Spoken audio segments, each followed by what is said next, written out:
When I start a ride like this, even though I don't know what's going to happen, I always have a narrative in my head. And this time I envisioned an outing much like the eveRide that I took with these guys last year. Like a multi-day adventure filled with amazing scenery and pretty easy riding with a crew of friends and adventure riders, but nothing too risky or dangerous. I packed up the drone, I brought my 4K camera, I had everything ready to document the ride. But sometimes our expectations of adventure and what actually happens are definitely not the same. To me, unpredictability is the difference between a mere ride and a real adventure. What I expected was to ride, film, camp, and repeat. And what I got was totally different. Day 1 saw me out of St. George with my friend Shandon, me on my recently made over KLR 650, and Shan aboard his XR 650L. The objective was to get to Payson, Utah, where the group ride would start the next day. I could have gone the mere 250 miles on the highway, but Shan and I decided on the more scenic route through Zion National Park, then back roads until we got to Panguitch, where he would turn back and I would continue on via the sparse highways. I've done it many times, but I don't think I'll ever get tired of riding through Zion National Park.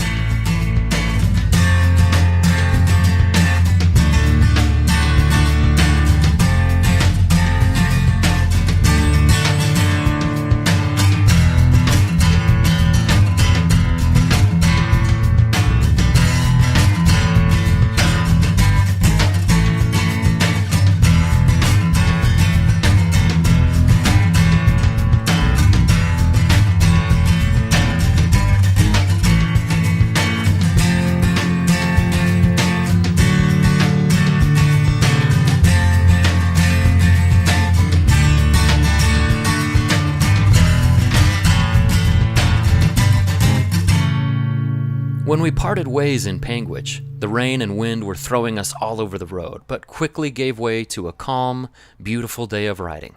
65 miles per hour, music coming through the headset, and the miles chugging away on the old KLR.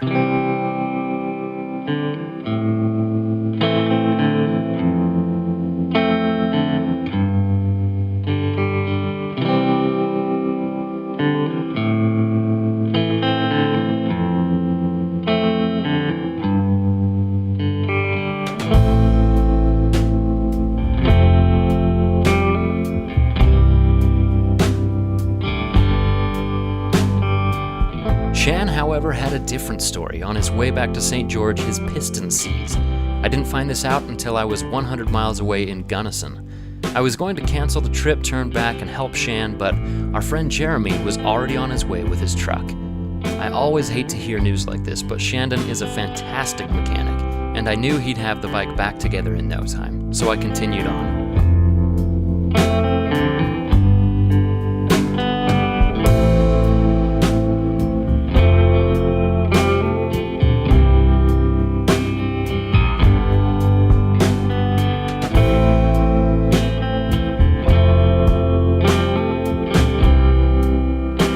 After taking a few scenic detours, I arrived in Payson to meet Justin and his lovely family.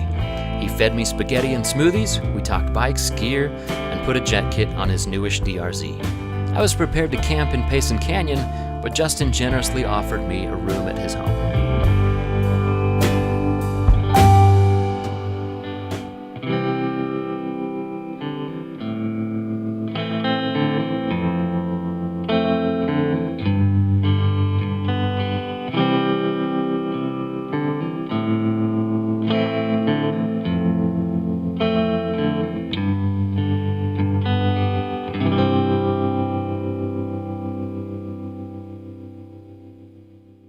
The next morning, we peeled away, and that old familiar feeling crept its way in.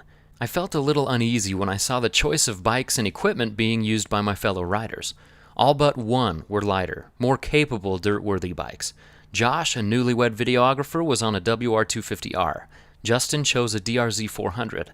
Eric and Dan rode KTM 690s, and the KTM 1190, which, despite being heavier, is arguably better in the dirt and was piloted by Ray, an excellent rider and a ginger doppelganger for the Mountain from Game of Thrones. Their loads were similar in weight, but they all used soft bags, and only Josh and I carried additional camera gear. You know, it's funny because no matter how prepared you think you are or how large the group size, you still get that anxiety, you know. I asked all these guys and they feel the same. They go adventuring all the time. And there really is that that just bit of anxiety that everybody gets before they head on a ride, you know. Because there is so many things that could go wrong. You know, we're loaded down. We don't know what the weather's gonna look like, and I think that's part of the excitement. That's the best part about it. It's kind of like the feeling that you get before you get on a ride, a big roller coaster or something, you know. It's just that nervous tension, knowing that things might just possibly go wrong. The anticipation was abated when I met a friendly face, Jerry, a fellow Utah. This is gonna be awesome, though. Hey, I recognize the bike. I'm Jerry. I sent you the email about showing you a route out in the West Desert. Oh, sweet. I still gotta get. I want to cam it so I can send it to you. Sweet. Well, awesome. Meet you in person, man. Can I get a? Of course. Yeah, dude. I know it's kind of cheesy. No worries, man. I'm a ride fanboy right here. Hey. Oh, I gotta do that. All right. Hey, good to meet you, Jerry. Yeah, sounds good. We'll see you. It's funny how a smile and a few friendly words can change almost everything. It was time to gas up and get on the road. Not 3 miles from our meeting point, we were in Payson Canyon on the Nebo Loop. A spectacular ride full of twisties, trees, mountain vistas, and alpine overlooks.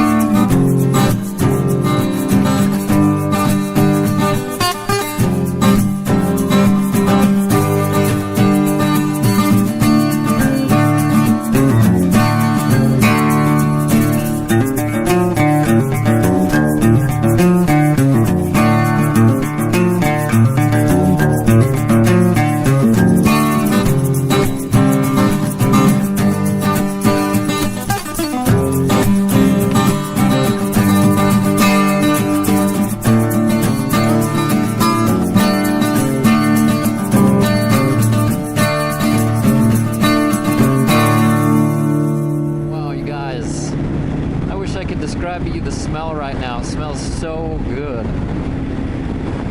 Oh man, it's beautiful. Gorgeous day, perfect smell, perfect weather. This ride is shaping up to be fantastic so far. With only wind, music, and motor in my ears, I had a lot of time to reflect.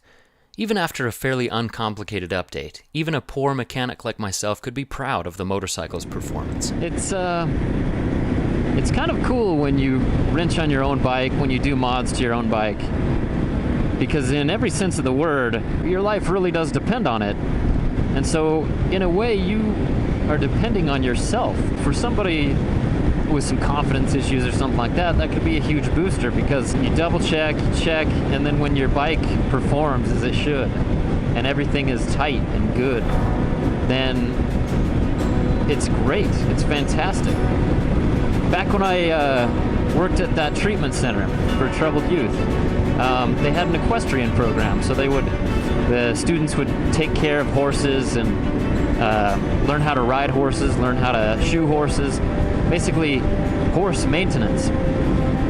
And we do kind of the same thing with motorcycles. Now, a lot of people asked, why the heck do we have horses at a treatment center? And they've found a lot of therapeutic benefits from having to take care of and maintain this big and fairly intimidating animal, which is really cool because, you know, as a new motorcycle rider, your motorcycle feels like a big, intimidating animal. It's something that could kill you. And, you know, when you kind of learn to tame it and when you learn to take care of it and you can do most things on your own, that's a really great feeling. And it really is kind of a big confidence booster. It's awesome. Beyond the gorgeous mountain vistas and quaint rural towns, I almost wanted something difficult to occur so that I'd have something more interesting to film. Because a simple ride around the back roads, an engaging narrative does not make. Regretfully, my camera missed a few crazy events, and I could only recap after the fact. Holy crap! Okay, so we just passed like a rock truck or something. I don't know how or what happened, but the size of a human head rock came rocketing up out of the air, missed Justin by about 4 feet. Jeez, that was insane. All right, so Justin must have done something to like upset the motorcycle gods. He just went full lock sketch mode. A deer jumped right in front of him. I mean, we're talking feet. Missed that deer by feet. That was crazy. So now he's dodged a huge boulder and missed a deer by feet. No, that's crazy.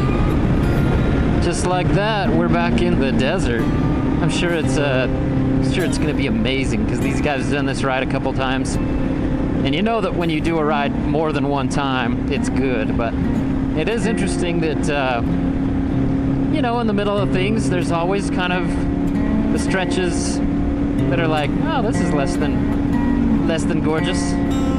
It's still pretty in its own way, but it's kind of uniquely eastern Utah. Roads may be impassable due to storms. Oh, here it comes, here it comes. Oh, yeah!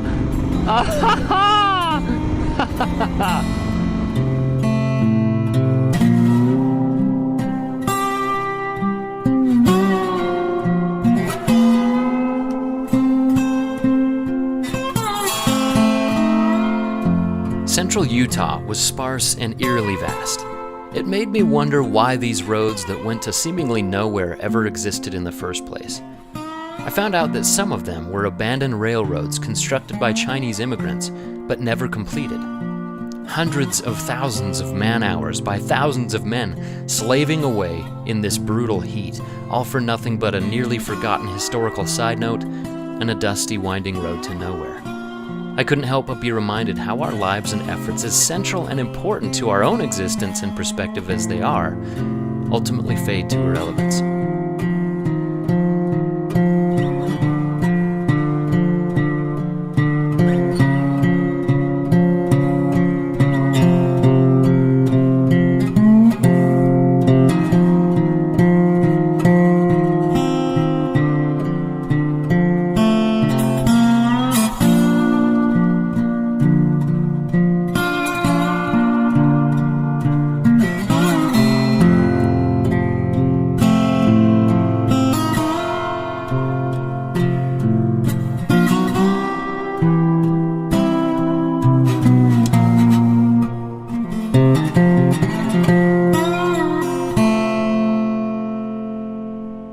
At lunch, we ate at Ray's Tavern in Green River, Utah.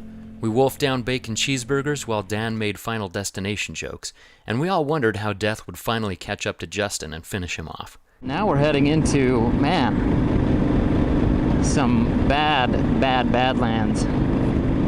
The Green River Badlands. It just doesn't look like there's a whole lot out here. However, I'm assured that we are going to some amazing places, so we'll see it. I'm excited. The riding was quite easy for the most part, exactly what I'd expected and hoped for on a loaded down KLR. It was hot, but nothing too serious. The graded dirt roads were dispatched easily by our crew of experienced riders on more than capable bikes. Mile after mile went by on forgettable desert backroads, and it was difficult to find excuses to film the landscape that, while initially striking and infinite, inevitably became mundane. When I made a snide comment about there not being much to film, Justin hinted at a large sand dune that even he, an incredible rider, struggled up on their last attempt, on a far more nimble WR250R. Eric quickly dismissed the dune as a non-issue, and I wasn't sure who to believe. I longed for a challenge to film.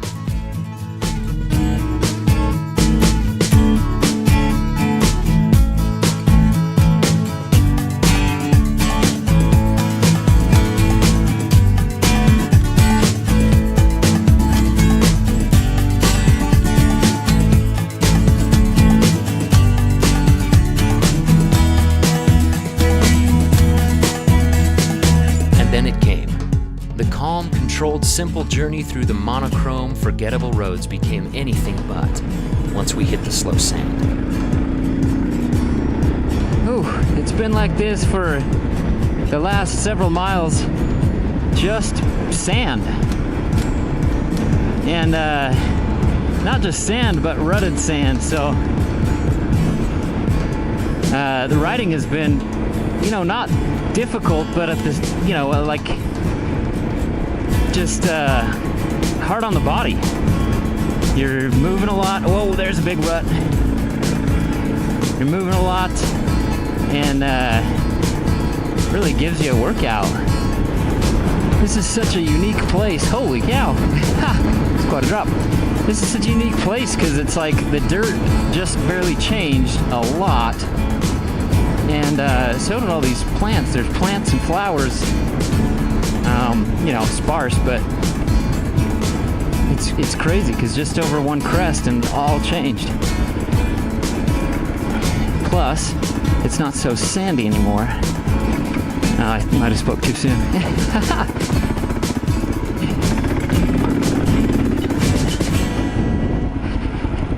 Oh, good times. In fast sand straightaways, sand glides under the motorcycle and is easily managed and even fun with a twist of the throttle. Slow sand, though, it's different. It didn't take long for the calm to turn to chaos. Holy cow. It just got immensely sandy and everybody's crashing.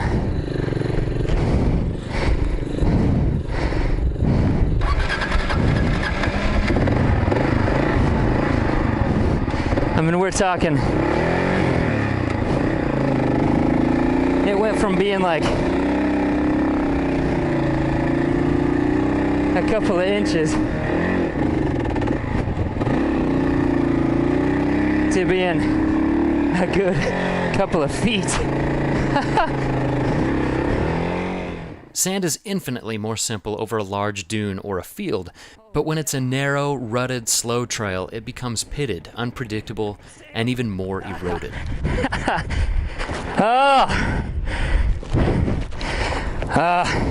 I just hauled it up twice up there, so I'm like spent.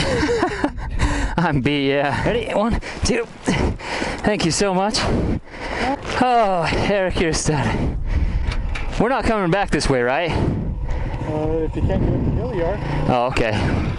We'll get up the hill. Yeah. I'm just gonna do it smart like Ray's doing and just waddle, No shame in it. We're way out here. I've dropped the bike a couple times already in the sand. And, as long as I take it easy and I'm careful with dabbing, then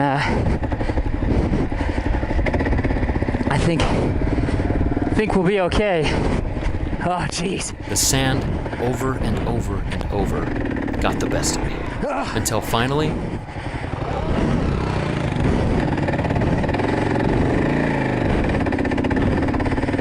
oh, it's so loose. Wow.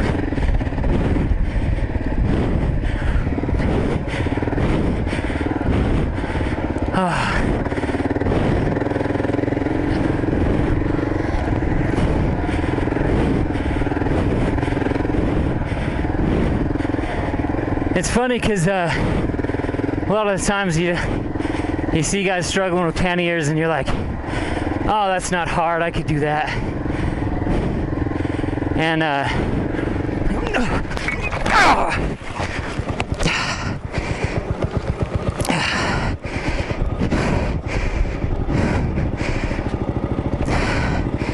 gosh. At this point, I was utterly exhausted. My confidence and energy were both gone. My right thigh had hit the bar so hard it had broken the kill switch clean off. I could barely stand, the bike would no longer start without a hot wire, and a gigantic sand dune hill climb, the crux of the ride, loomed just a few hundred yards ahead. Make sure to click the video in the upper right corner to see the rest of this adventure, and please hit that subscribe button for more adventure motorcycling videos every weekend. Thank you so much for watching, ladies and gentletubers. eveRide out.